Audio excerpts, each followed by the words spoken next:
김남준 목사님과 함께하는 시험에 관하여 라이브 구역 공부를 시작합니다.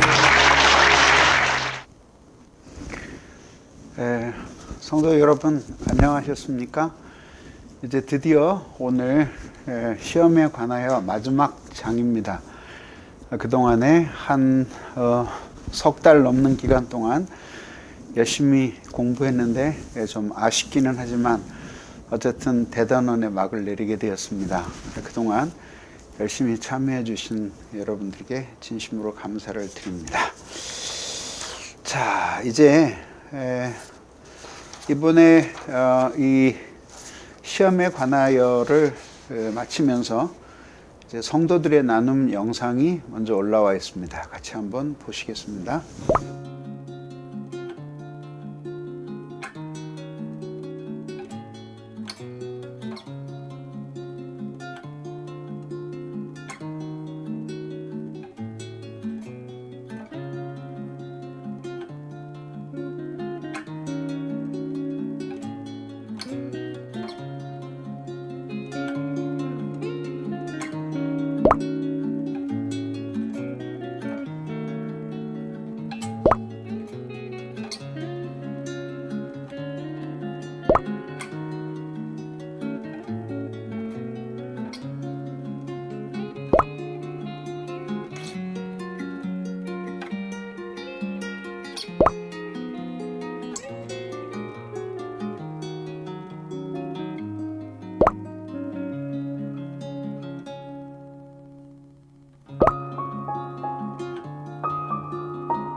네, 우리 성도들이 나눈 카톡을 통해서 우리 나눔을 살펴보았습니다.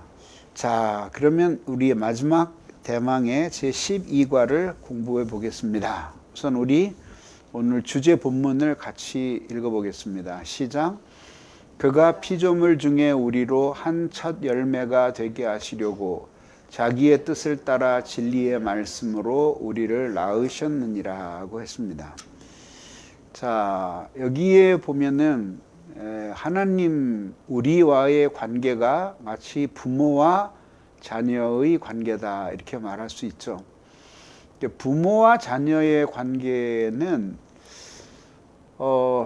우리에게 너무 그 현실적인 관계 아니에요? 그러니까 부모인 사람은 대부분 자녀를 가져보았고, 대부분이 아니라 부모인 사람은 당연히 자녀를 가졌고, 또 자녀가 된 사람은 모두 부모를 가지고 있으니 사실 뭐 특별한 경우가 아닌 한 우리는 자녀에 대한 기억도 간직하고 있고 부모에 대한 기억도 간직하고 있을 거예요.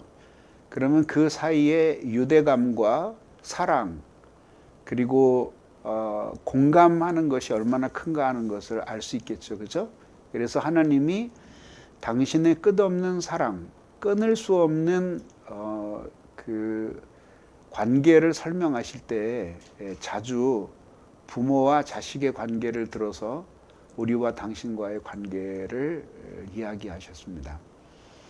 제임스 페커라고 하는 이제 청교도 저명한 청교도 연구가하고 작년에 돌아가셨는데 이제 이분은 아예 기독교 신앙의 핵심이 하나님을 얼마나 참 아버지로 이해하고 있는가, 그리고 자기가 그의 자녀됨에 대해 얼마나 행복해하고 있는가, 이것이 결국 기독교 신앙의 본질이라고까지 말할 정도로 그렇게 강조했습니다.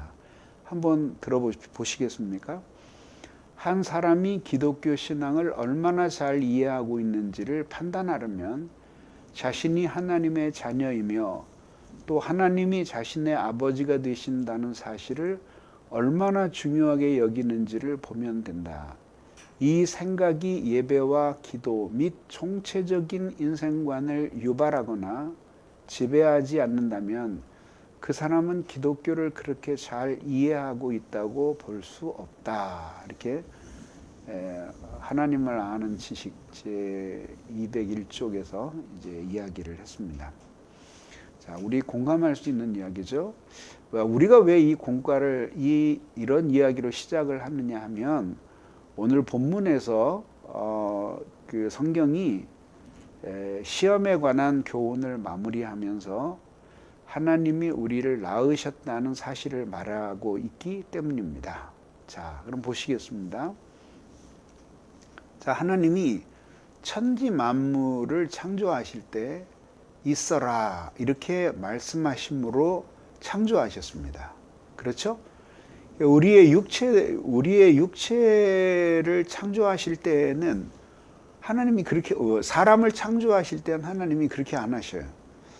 흙으로 사람을 빚으시고 그래서 육체로 만드시고 그 다음에 하고 당신의 숨을 불어 넣으심으로써 우리의 영혼을 창조하시죠. 그런 사람이 죄를 짓고 하나님의 생명을 상실해요. 그때에 다시 우리에게 새 생명을 주신 것을 가리켜서 우리를 영적으로 낳으셨다 이렇게 표현하잖아요. 근데 그렇게 우리를 다시 영적으로 태어나게 하시기 위해서 우리를 위해 예수 그리스도께서 죽으셨던 거죠. 그래서 우리를 낳으시는 진리의 말씀으로 우리를 낳으셨는데 그 진리의 말씀이 곧 복음의 진리, 우리 주 예수 그리스도께서 우리가 아직 죄인 되었을 때에 우리를 위해 십자가에서 죽으심으로 하나님이 자기의 사랑을 입증하신 사건, 이 복음의 진리를 통해서 우리를 영적으로 다시 태어나게 하신 것이죠. 그러니까 그것이 얼마나 놀라운 사랑인가 하는 것은 너무나 분명한 것이죠. 시험에 든 사람들은 바로 하나님의 이런 놀라운 사랑을 받고 있다는 사실을 상기할 필요가 있다. 이것을 성경이 말하고 있는 것입니다. 자, 그런데 이제 이 사건은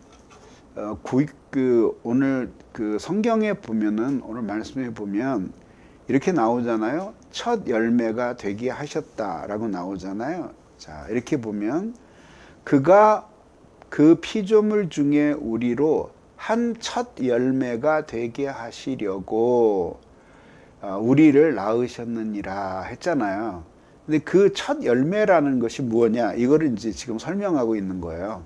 자, 이렇게 이제 때는 이제 이스라엘 백성들이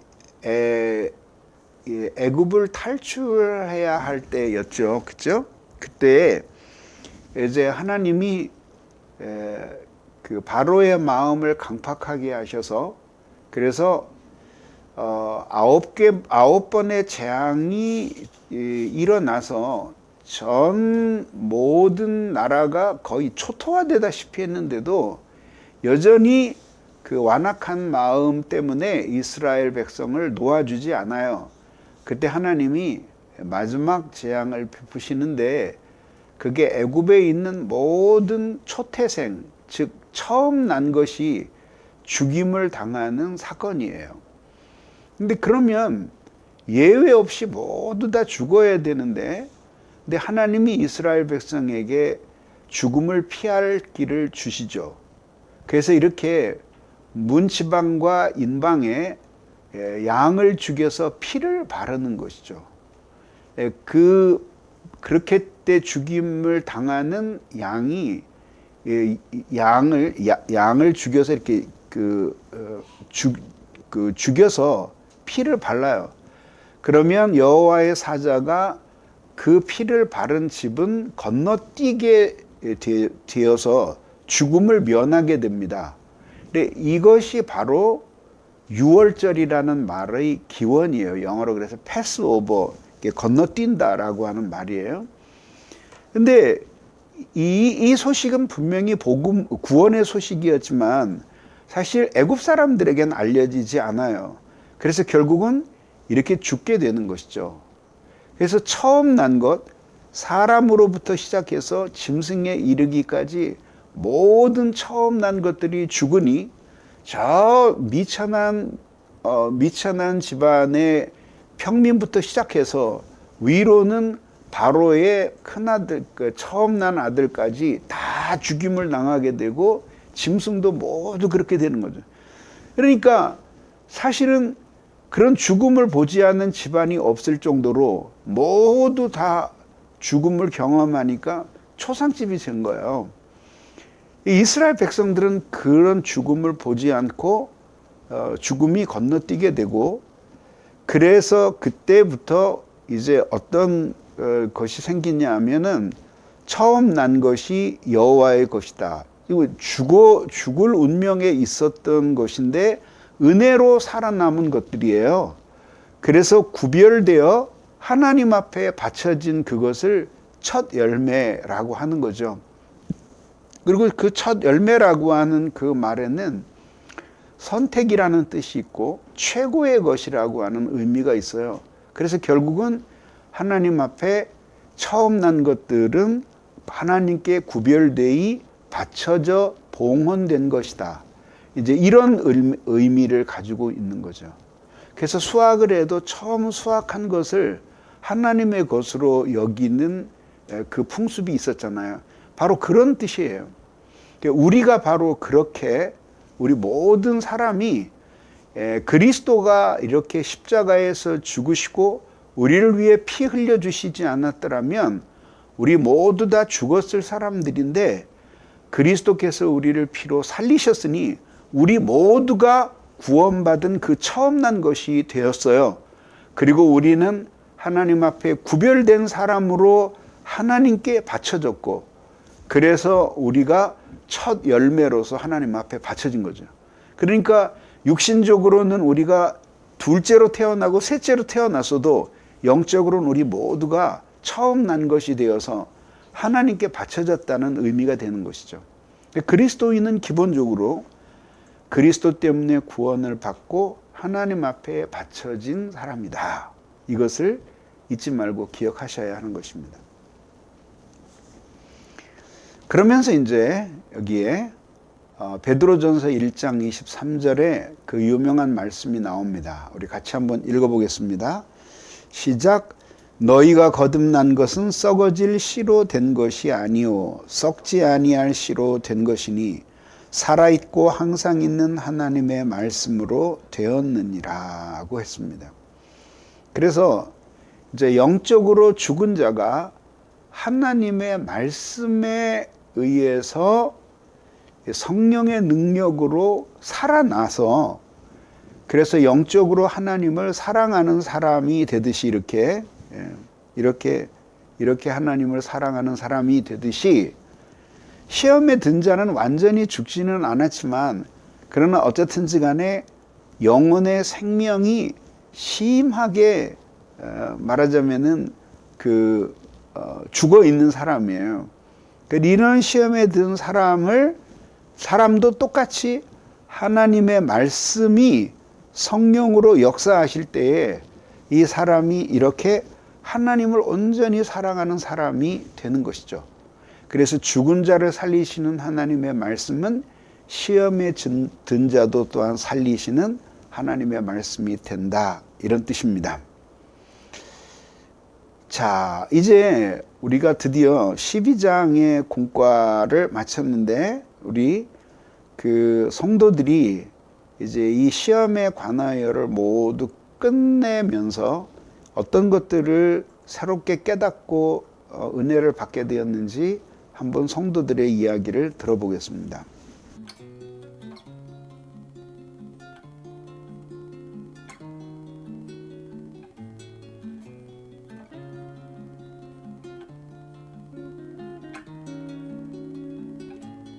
말씀의 능력을 경험하는 때가 있지만 매일의 제 삶에서 그 능력을 경험하며 살고 있지는 않는 것 같습니다. 어떻게 하면 그 능력으로 살 수 있을까? 저는 최근에 날마다 자기를 부인하는 삶에 대해서 말씀을 통해서 묵상하고 있습니다. 나의 능력으로 살고 있는 것 같을 때는 여지없이 미끄러졌고 하나님을 의지하려고 하지 않았던 저의 모습을 되돌아봅니다. 하나님 능력을 경험하며 살기 위해서는 나의 능력으로 내가 존재하고 있는 것이 아니라는 것을 하나님께 진심으로 인정하고 나를 부인하고 하나님을 더욱 의지하기 위해 애쓰는 몸부림이 날마다 필요한 것 같습니다. 때를 얻든지 못 얻든지 찬송으로 마음을 열고 예배와 묵상 말씀으로 부어주시는 세밀한 하나님의 마음을 깊이 새기고 새겨진 마음으로 이 땅 가운데서 하루를 살아낼 수 있기를 간절히 기도하며 살아갈 때 세상의 능력의 기준과는 비교할 수 없는 능력을 입혀주시는 것 같습니다. 살아계신 하나님의 말씀은 늘 저를 붙들고 계심을 믿지만 저의 믿음의 상태에 따라서 그것을 깨닫기도 하고 깨닫지 못하기도 하는 것 같습니다. 능력의 말씀은 갈등의 원인을 해결해 주시기도 하시고 또 저의 죄성을 다스려 주시기도 하시는 경험을 하게 되어지는데요. 은혜가 저를 인도할 때에는 그 말씀의 능력에 쉽게 동화되어 순종하는 삶을 살게 되어지지만 다시금 드러나는 저의 죄성으로 인하여 그 은혜에서 멀어질 때 하나님의 말씀은 그 은혜를 생각하게 하시고 또 그 은혜를 회복시키시고자 기도하게 하시니 적극적으로나 소극적으로나 말씀의 능력을 경험하게 되어지는 것 같습니다. 하지만 시험에 깊이 빠질 때에는 그 은혜를 잊어버리고 깊은 낭떠러지에 떨어지는 것 같은 그런 느낌을 받을 때가 있는데요. 그때에도 하나님께서는 선포되어지는 말씀이나 기도의 자리를 통해서 말씀의 능력을 다시금 회복시키시는 그 은혜를 경험하게 하시는 것 같습니다. 오직 말씀과 기도만이 말씀의 능력으로 살 수 있는 유일한 방법임을 믿습니다. 자, 우리 두 분의 지체들의 말씀을 들어보았는데요. 결국 시험이라는 것이 무엇인가 하면은 쉽게 하면 하나님을 사랑하고 어떤 하나님의 말씀에든지 즉각적으로 순종할 수 있는 이 준비에서 멀어진 모든 상태, 이것이 시험이에요. 그러니까 결국은 은혜 안에서 주님을 사랑하고 하나님의 말씀에 민감하게 살아있는 기도의 은혜 속에서 그렇게 매일매일을 영위해 나갈 때 그때 그것이 시험에 들지 않는 비결입니다. 최선의 공격이 최고의 공격이 최선의 방어라는 말이 있죠. 그래서 공격적으로 우리가 믿음으로 살아가고 은혜 안에서 살아가려고 했을 때 우리가 그런 모든 시험들을 이기면서 살 수 있는 것이다, 이렇게 말씀드릴 수 있겠습니다. 자, 그러면 이제 문제로 넘어가면요. 자, 1. 하나님이 아버지시라는 사실을 강조하는 이유는 무엇입니까? 시험의 때에 우리가 붙들어야 될 것이 하나님과의 관계이기 때문입니다. 어떤 관계일까요? 하나님은 나를 다시 태어나게 하시기 위해서 예수 그리스도를 십자가에 못 박아 죽게 하시기까지 나를 사랑하셨다는 사실을 꽉 붙들 때, 그때 시험에 빠진 나를 보며 낙심하는 대신 내가 얼마나 시험에 빠졌을지라도 내가 얼마나 소중한 존재이고 하나님의 사랑을 받고 있는 하나님의 자녀인가 하는 것을 깨달으면서 다시 하나님 사랑으로 돌아오게 되는 거죠. 여러분들은 엄숙할이 많지 존귀한 사람들입니다. 그 하나님의 사랑을 의지하면서 여러분들이 믿음으로 사시기를 바랍니다. 자, 2번은 진리의 말씀으로 우리를 낳으셨다는 말의 의미는 무엇입니까? 이것은 우리를 낳으시는 방식이 진리의 말씀으로서이다, 이런 뜻이에요. 진리의 말씀으로 낳으셨다는 것이 무슨 뜻이에요? 결국 진리는 그리스도죠. 그래서 그리스도께서 우리를 위해 죽으신 복음을 통해서 우리를 낳으신 거죠. 그 복음이 우리에게 믿어지지 않았더라면, 예수님이 우리를 위해 십자가에 죽으셨어도 우리는 그와는 관계없이 살았을 사람들이잖아요. 그런데 하나님이 우리에게 은혜를 주셔서 그 놀라운 사실을 듣게 하셨고 믿어지게 하셨어요. 그래서 결국은 믿은 우리 때문에 구원받은 것이 아니라 오히려 하나님이 그 진리이신 그리스도께서 우리를 위해 죽으신 복음의 말씀으로 이미 구원의 공로를 이루셨기 때문에 우리가 믿음으로 말미암아 구원을 얻게 된 것이니, 믿은 우리를 자랑하기보다는 그런 구원의 은혜를 베푸신 하나님을 자랑하게 되는 것이죠. 자, 첫 열매에 담긴 두 가지 사상은 무엇입니까? 그랬죠? 이게 하나님께 바쳐진 것이다. 왜요? 원래 죽었을 것들인데 하나님께서 어린 양을 통해서 대속하셨기 때문에, 그래서 하나님이 자신에게 봉헌하라 하셨기에 이제 첫 열매는 하나님께 바쳐진 것이고, 하나님께 바쳐지기 위해서는 세상의 용도를 위해 쓰여진 것이 아니라 하나님께만 드려지도록 구별된 것이죠.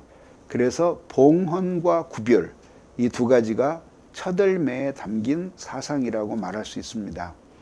자, 본문의 본문이 말씀의 능력을 상기시키는 것은 어떤 도전을 줍니까? 자, 우리를 태어나게 하실 때 말씀으로 다시 태어나게 하셨습니다. 우리의 죽은 영혼을 다시 살리셨습니다.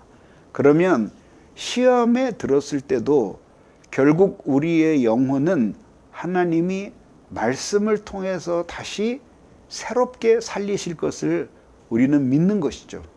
그래서 어떠한 시험에 처했을지라도 두 가지 사실을 잊지 말아야 한다고 말씀드렸죠. 첫째는 하나님이 선하시다는 사실, 그리고 두 번째는 어떠한 경우에서도 하나님이 말씀의 능력으로 우리를 건지신다는 사실을, 이 두 가지 사실을 굳게 믿으며 믿음으로 사는 여러분들이 되시기를 바랍니다. 자, 이제 이렇게 해서 이제 12가로 되어 있는 이 시험에 관하여를 모두 마치게 되었습니다. 이제 여러분들이 오늘 특별한 질문은 없었고요. 또 여러분들이 글을 올려주셨습니다. 그랬는데 여러분들이 글을 올려주셨는데 이제 좀 소개를 드리면, 자,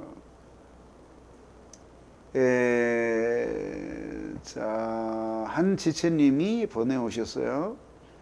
결국 우리를 시험하시지 않는 하나님, 어떠한 상황 가운데서도 결국은 선하신 하나님을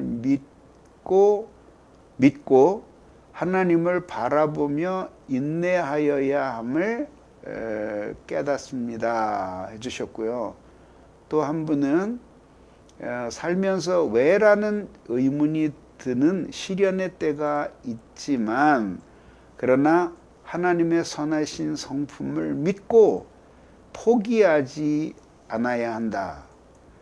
시련을 피하기보다는 하나님의 뜻을 알게 해달라는 용기를 구하는 기도를 드리게 되는 깨달음의 시간이었습니다. 네, 감사한 일이네요. 그리고 또 어떤 분은 환난이 왔을 때 하나님이 주시는 시험인가 나의 죄로 인한 고난인가 명확하지 않았는데 결국 하나님은 결코 시험하지 않는 사실을 깨달았습니다. 나의 고난의 원인과 헤쳐나가야 할 방향, 그리고 내가 의지를 발휘해야 할 부분을 깨달았습니다. 하나님을 찬송합니다. 또 한 분, 구름같이 허다한 믿음의 증인들이 시험을 그렇게 이겼습니다 라는 문장을 읽는데 왈칵 눈물이 쏟아졌습니다. 비록 저는 그런 분들의 삶까지는 아니더라도 절망스럽고 힘들 때 결코 하나님을 원망하지 않기로 다짐하고 또 다짐해 봅니다. 네, 또 한 분, 이 책을 보면서 새롭게 깨달았던 내용은 시험에 관한 정의입니다. 저는 시험과 고난을 혼동하고 있었던 것 같습니다. 등등 많은 이야기들이 올라왔습니다. 또 어떤 분은 목사님도 시험이 있으셨죠? 근데 당연하죠. 시험이 없었겠어요. 뭐 크고 작은 시험이 왜 없었겠어요, 그죠? 시험이 없었다면 왜 아침에 이 세상에서 눈 뜨기 싫은 시간들이 있었겠습니까? 다 있죠. 누구나 있어요. 살아있는 동안에. 저는 오늘 여러분들에게 한 멘트를 함으로써 이제 이 모든 그 순서를 마치고자 합니다. 여러분들이 살아가는 삶의 그 목표가 무엇입니까? 목적이 무엇입니까? 많은 사람들이 행복을 위해서 산다고 말합니다. 그렇지만은 실질적으로 보면 우리가 이러이러한 일들이 이루어지면 행복하겠다라고 생각하지만 막상 그 일이 이루어지고 나면 사람이 지루해집니다. 그렇죠? 그렇게 하면 마음속에서 또 다른 삶의 목표가 생겨나고 또 그것을 끊임없이 찾아가는 그것이 과연 진정한 삶의 행복일까 이렇게 생각을 해보게 되는 것이죠. 실질적으로 보면은 사실은 인간이 행복을 위해서 산다. 여기서 말하는 행복은 이제 하나님 안에 있는 행복이라기보다는 세상의 행복을 이야기하는 거예요. 그러면 사실 살 가치가 없어요. 왜냐하면 그렇게 행복한 순간은 거의 없고 또 그렇게 행복한 순간은 있다고 하더라도 매우 짧거나 그리고 금방 또 다른 어려움이 와요.